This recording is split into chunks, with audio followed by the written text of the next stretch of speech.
Hi, welcome back. Let's talk about what's happening now and will happen here in 11 short days with the actual voting day.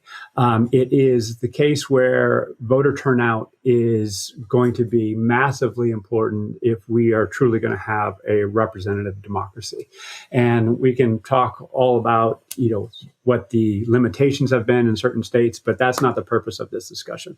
Right now, I want to introduce some data and some visualizations that will not only help you understand what's happening right now, what happened historically, but what we can do to understand what's happening in our businesses as well. So what you're seeing right now is a graphical depiction of the United States. It's based on the ESRI technology. If you're not familiar with ESRI, I highly recommend that you go check out ESRI.com, ESRI.com. This is from a very recent blog, and it depicts the percent change in voter turnout from 2012 to 2016.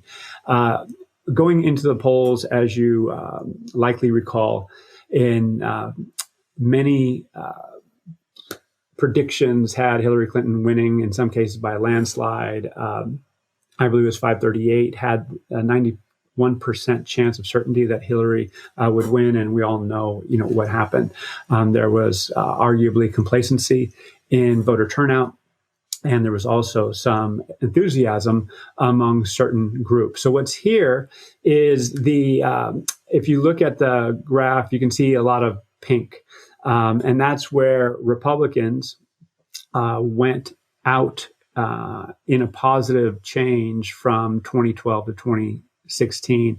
The very light colors are changes of the Democratic turnout in from 2012 to 2016. So you can see there's very few areas of dark blue where, again, Democratic turnout was over what it was in 2012, but there's a lot of dark red and those magenta type colors where Republican turnout was actually increasing from 2012 to 2016.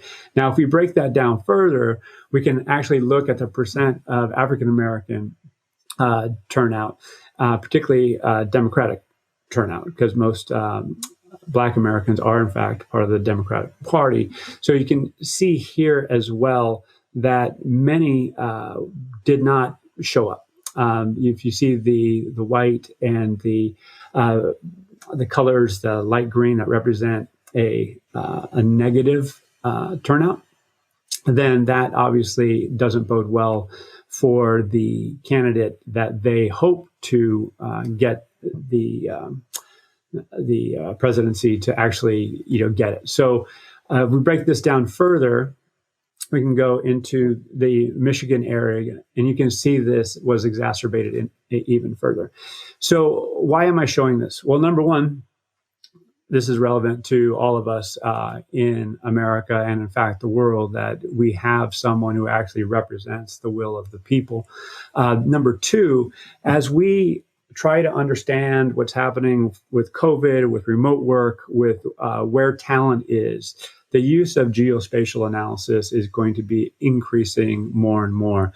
ESRI opens up their platform and data. In many cases, they're the backbone of the Johns Hopkins database, which I'm sure most of you, if not all of you, have seen, if not used. So I'm a huge fan of the way they approach their work. I'm also very attentive to the fact that this can also be used for what I would call talent strategy and workforce planning purposes. So as we do location strategy, as we identify how we're going to cluster our employees as we return to work, because many are not going to go back into these big epicenters, if you will, centers of work. We're going to be distributed. So I want to encourage you to look at ESRI and similar solutions. And even if you don't use their visualization, you can grab data that they are producing. But it's really an organization that I am a big fan of. So finally, I'll leave you with this on this segment. We're 11 days away. Vote.org is a organization that I'm a big fan of. Julia Rhodes Davis is a friend of PAFOW, who is the chair there. And so if you have any questions about how to vote, where to vote, please go to vote.org, and hope you find it helpful. So we're going to take a short break, and we'll be talking about doorways in people analytics careers.